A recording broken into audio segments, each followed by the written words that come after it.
ಅಸ್ಸಲಾಮು ಅಲೈಕುಂ ವರಹಮತುಲ್ಲಾಹಿ ವಬರಕಾತು. ಪ್ರೀತಿಯ ಬಂಧುಗಳೇ, ದುಲ್ಹಿಜ್ಜದ ಮೊದಲ 10 ದಿನಗಳು ಎನ್ನುವುದು ಮಾನವನ ಜೀವನದಲ್ಲಿ ಬರುವ ಅತ್ಯಂತ ಪವಿತ್ರ ಕ್ಷಣಗಳಲ್ಲೊಂದು.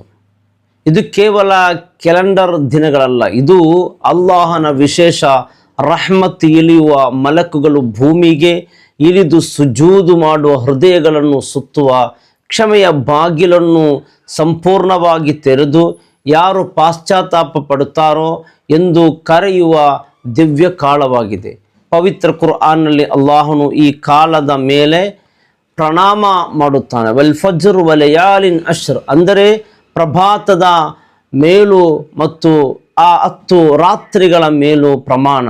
ಈ ಪ್ರಮಾಣವೇ ಈ ದಿನಗಳ ಮಹತ್ವವನ್ನು ತೋರಿಸಲು ಸಾಕಾಗಿದೆ ಎಂದು ತಫ್ಸೀರ್ ಇಬ್ನ್ ಕಸೀರ್ ಸೇರಿದಂತೆ ಅನೇಕ ಉಲಮಾಗಳು ಹೇಳಿದ್ದಾರೆ. ಯಾಕಂದರೆ ಅಲ್ಲಾಹನು ಯಾವುದರ ಮೇಲೂ ಪ್ರಮಾಣ ಮಾಡುವುದಿಲ್ಲ, ಅದು ಅತ್ಯಂತ ಮಹತ್ವವಾಗಿರದೆ ಈ 10 ದಿನಗಳಲ್ಲಿ ಪ್ರವಾದಿ ಮುಹಮ್ಮದ್ ಸಲ್ಲಲ್ಲಾಹು ಅಲೈಹಿ ವಸಲ್ಲಂ ಅವರು ಹೇಳಿದರು, ಮಾಮಿನ್ ಅಯ್ಯಾಮಿನ್ ಅಲ್ ಅಮಲು ಸ್ವಾಲಿಹ್ ಫಿಯ ಅಹಬ್ಬು ಇಲಲ್ಲಾ ಮಿನ್ ಹಾದಿಹಿಲ್ ಅಯ್ಯಾಮ್, ಅಂದರೆ ಈ ದಿನಗಳಲ್ಲಿ ಮಾಡುವ ಸತ್ಕರ್ಮಗಿಂತ ಅಲ್ಲಾಹನಿಗೆ ಹೆಚ್ಚು ಪ್ರಿಯವಾದ ದಿನಗಳು ಇನ್ನಿಲ್ಲ.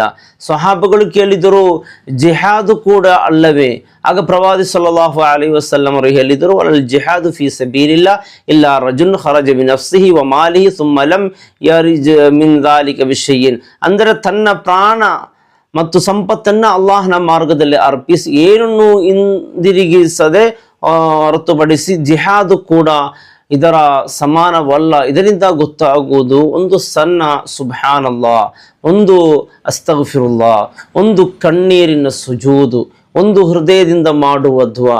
ಈ ದಿನಗಳಲ್ಲಿ ಜಿಹಾದ್ ಮಟ್ಟದ ಪುಣ್ಯವನ್ನು ತಲುಪಬಹುದು.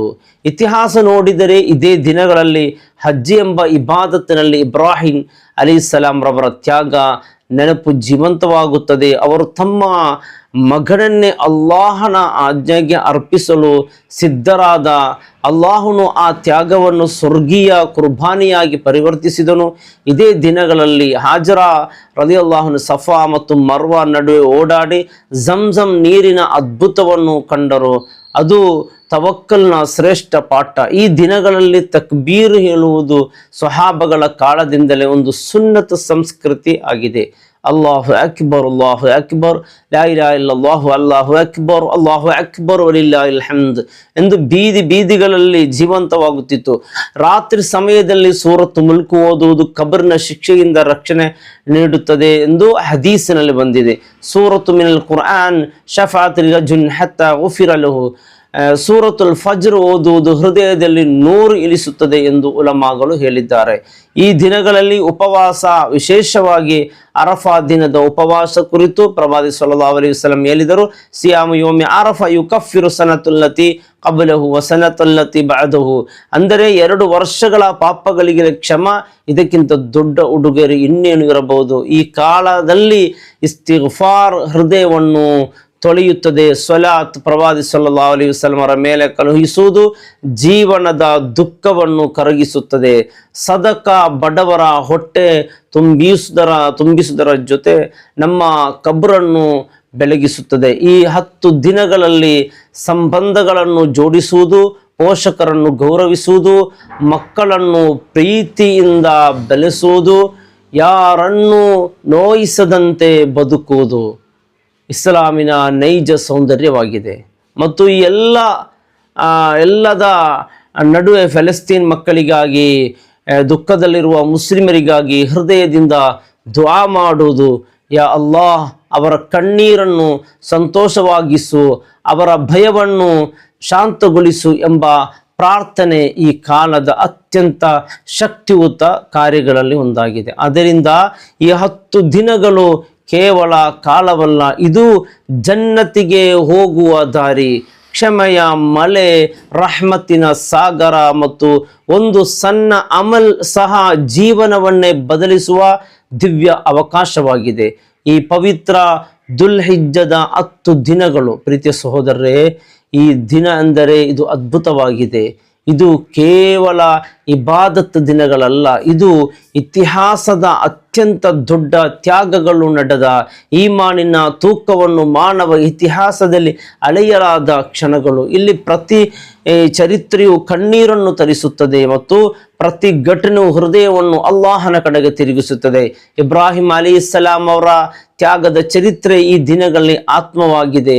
ವಯಸ್ಸಾದ ನಂತರವೂ ಸಂತಾನವನ್ನು ಪಡೆದ ಸಂತೋಷದ ಮಧ್ಯದಲ್ಲಿಯೇ ಕನಸಿನಂತೆ ಬೆಳೆದ ಮಗ ಇಸ್ಮಾಯಿಲ್ ಅಲೈಹಿಸ್ಸಲಾಂ ಅವರನ್ನು ಅಲ್ಲಾಹನ ಆಜ್ಞೆಗೆ ಅರ್ಪಿಸಲು ಸಿದ್ಧರಾಗುವುದು ಯಾವ ಮಾನವ ಸಹ ಸಾಧ್ಯವಿಲ್ಲದ ತ್ಯಾಗ. ಆದರೆ ಈಮಾನಿನ ಶಿಖರ ಕುರ್ಆನ್ ಈ ಮಹಾನ್ ಘಟನೆಯನ್ನು ಸ್ಮರಿಸುತ್ತದೆ. ಫಲಮ್ಮಾ ಅಸ್ಲಮ ವತಲ್ಲಹು ಲಿಲ್ ಜಬೀನ್, ಅಂದರೆ ಅವರು ಇಬ್ಬರು ಸಂಪೂರ್ಣವಾಗಿ ಅಲ್ಲಾಹನಿಗೆ ಶರಣಾದಾಗ ಅವನು ಮಗನನ್ನು ನೆತ್ತಿಗಿಟ್ಟು ತ್ಯಾಗಕ್ಕೆ ಸಿದ್ಧನಾದನು. ಆ ಕ್ಷಣದಲ್ಲಿ ಆಕಾಶವು ನಿಶಬ್ದವಾಗಿತ್ತು, ಭೂಮಿಯು ನಡುಗುದಂತಿತ್ತು. ಆದರೆ ಇಬ್ರಾಹಿಂ ಅಲೈಹಿಸ್ಸಲಾಮರ ಹೃದಯದಲ್ಲಿ ಒಂದೇ ಒಂದು ಮಾತು ಮಾತ್ರ ಇತ್ತು, ಅಲ್ಲಾಹನ ಆಜ್ಞೆ ಸಾಕು. ಇದೇ ದಿನಗಳಲ್ಲಿ ಹಾಜರ ರಲಿಯಲ್ಲಾಹು ಅನ್ಹರ ಚರಿತ್ರೆ ಕೂಡ ಕಣ್ಣೀರು. ಸಮುದ್ರ ಮಕ್ಕಾದ ಬಿಸಿಲಿನಲ್ಲಿ ನೀರಿಲ್ಲ, ನೆರಳಿಲ್ಲ, ಆಹಾರವಿಲ್ಲ, ಆದರೆ ಯಾ ರಬ್ ಎಂಬ ತವಕ್ಕಲ್ ಮಾತ್ರ ಇತ್ತು. ಸಫಾ ಮತ್ತು ಮರ್ವ ನಡುವೆ ಅವರ ಓಟ ಇಂದಿಗೂ ಹಜ್ಜಿನ ಭಾಗವಾಗಿ ಉಳಿದಿದೆ ಮತ್ತು ಆ ಓಟದಿಂದಲೇ ಝಂಝಂ ಎಂಬ ಕರುಣೆಯ ಜಲಧಾರೆ ಹರಿಯಿತು. ಇದು ಅಲ್ಲಾಹನ ಮೇಲೆ ನಂಬಿಕೆ ಇಟ್ಟವರಿಗೆ ಎಂದಿಗೂ ನಿರಾಶೆ ಇಲ್ಲ ಎಂಬ ಜೀವಂತ ಸಾಕ್ಷಿ. ಪ್ರವಾದಿ ಮುಹಮ್ಮದ್ ಸಲ್ಲಲ್ಲಾಹು ಅಲೈಹಿ ವಸಲ್ಲಂ ಅವರು ಈ ದಿನಗಳ ಮಹತ್ವವನ್ನು ಇನ್ನಷ್ಟು ಸ್ಪಷ್ಟವಾಗಿ ಹೇಳಿದರು. ಮಾ ಮಿನ್ ಅಯ್ಯಾಮಿನ್ ಅಹಬ್ಬು ಇಲಲ್ಲಾಹಿ ಫೀಹಿನ್ನ ಅಲ್ ಅಮಲು ಮಿನ್ ಹಾದಿಹಿಲ್ ಅಯ್ಯಾಮ್, ಅಂದರೆ ಈ ದಿನಗಳಲ್ಲಿ ಮಾಡಿದ ಅಮಲುಗಳು ಅಲ್ಲಾಹನಿಗೆ ಅತ್ಯಂತ ಪ್ರಿಯ. ಮತ್ತು ಸ್ವಹಾಬಿಗಳು ಈ ಹದೀಸ್ ಕೇಳಿ ತಮ್ಮ ಜೀವನವನ್ನೇ ಬದಲಾಯಿಸಿದರು. ಉಮರ್ ರಲಿಯಲ್ಲಾಹು ಅನ್ಹು ಕಾಲದಲ್ಲಿ ದುಲ್ಹಿಜ್ಜ ಬಂದಾಗ ಮದೀನದ ಬೀದಿಗಳು ತಕ್ಬೀರಿನ ಧ್ವನಿಗಳಿಂದ ಕಂಗಟ್ಟಿದ್ದವು. ಮಕ್ಕಳು, ಮಹಿಳೆಯರು, ಪುರುಷರು ಎಲ್ಲರೂ ಒಂದೇ ಧ್ವನಿಯಲ್ಲಿ ಅಲ್ಲಾಹು ಅಕ್ಬರ್, ಅಲ್ಲಾಹು ಅಕ್ಬರ್ ಎಂದು ಹೇಳುತ್ತಿದ್ದರು. ಅದು ಕೇವಲ ಧ್ವನಿ ಅಲ್ಲ, ಅದು ಈಮಾನಿನ ಘೋಷಣೆ. ಇದೇ ಕಾಲದಲ್ಲಿ ತಾಬಿಗಳು ರಾತ್ರಿ ನಿದ್ರೆಯನ್ನು ಕಡಿಮೆ ಮಾಡಿ ಸುಜೂದಿನಲ್ಲಿ ಕಣ್ಣೀರನ್ನು ಹರಿಸುತ್ತಿದ್ದರು. ಯಾಕಂದರೆ ಅವರಿಗೆ ಗೊತ್ತಿತ್ತು, ಒಂದು ರಾತ್ರಿ ಅಸ್ತಗ್ಫಿರುಲ್ಲಾಹ್ ಹೇಳುವುದು 1000 ವರ್ಷಗಳ ಪಾಶ್ಚಾತ್ತಾಪಕ್ಕಿಂತ ದೊಡ್ಡದು. ಸೂರತುಲ್ ಮುಲ್ಕ್ ಬಗ್ಗೆ ಪ್ರವಾದಿ ಸಲ್ಲಲ್ಲಾಹು ಅಲೈಹಿ ವಸಲ್ಲಂ, ಇನ್ನ ಸೂರತ ಮಿನಲ್ ಕುರ್ಆನ್ 30 ಆಯತ ಶಫಾಅತ್ ಲಿ ಸಾಹಿಬಿಹಾ ಅತಾ ಗುಫಿರ ಲಹು, ಅಂದರೆ 30 ಆಯತುಗಳು ಈ ಸೂರ ಕಬರ್ನಲ್ಲಿ ನಿಂತು ಕ್ಷಮೆಗಾಗಿ ಶಿಫಾರಸು ಮಾಡುತ್ತದೆ. ಆದ್ದರಿಂದ ಈ ದಿನಗಳಲ್ಲಿ ಅದನ್ನು ಓದುವುದು ಕೇವಲ ಪಠಣವಲ್ಲ, ಅದು ಕತ್ತಲಿನ ಕಬರಿಗೆ ಬೆಳಕು ಕಳುಹಿಸುವ ಕಾರ್ಯ. ಸೂರತುಲ್ ಫಜ್ರ್ ಓದಿದಾಗ ಹೃದಯದ ಒಳಗಿನ ಕತ್ತಲೆ ಕರಗುತ್ತದೆ ಎಂದು ಉಲಮಾಗಳು ಹೇಳಿದ್ದಾರೆ. ಯಾಕಂದರೆ ಅಲ್ಲಾಹನು ಫಜ್ರ್ ಮೇಲೆ ಪ್ರಮಾಣ ಮಾಡಿದಾಗ ಆ ಬೆಳಕಿನ ಹಿಂದೆ ಒಂದು ರಹಸ್ಯ ಶಕ್ತಿ ಇರುತ್ತದೆ. ಆ ದಿನಗಳಲ್ಲಿ ಲಾ ಇಲಾಹ ಇಲ್ಲಲ್ಲಾಹ್ ಎಂಬ ತಹ್ಲೀಲ್ ಕೇವಲ ಶಬ್ದಗಳಲ್ಲ, ಅದು ಹೃದಯದ ಶುದ್ಧೀಕರಣ, ಅದು ಶಿರ್ಕಿನ ನೆರಳನ್ನು ಸುಡುವ ಅಗ್ನಿ. ಪ್ರವಾದಿ ಸಲ್ಲಲ್ಲಾಹು ಅಲೈಹಿ ವಸಲ್ಲಂ ಅವರು ಹೇಳಿದರು, ಫಾಕ್ಸಿರು ಫೀಹಿನ್ನ ಮಿನ ತಹ್ಲೀಲಿ ವ ತಕ್ಬೀರಿ ವ ತಹ್ಮೀದ್, ಅಂದರೆ ಈ ದಿನಗಳಲ್ಲಿ ತಹ್ಲೀಲ್, ತಕ್ಬೀರ್, ತಹ್ಮೀದ್ ಹೆಚ್ಚಿಸಿ. ಯಾಕಂದರೆ ಪ್ರತಿಯೊಂದು ಅಲ್ಲಾಹು ಅಕ್ಬರ್ ಹರ್ಷವರೆಗೆ ಏರುತ್ತದೆ ಮತ್ತು ಮಲಕುಗಳು ಅದನ್ನು ಹೊತ್ತುಕೊಂಡು ಹೋಗುತ್ತವೆ.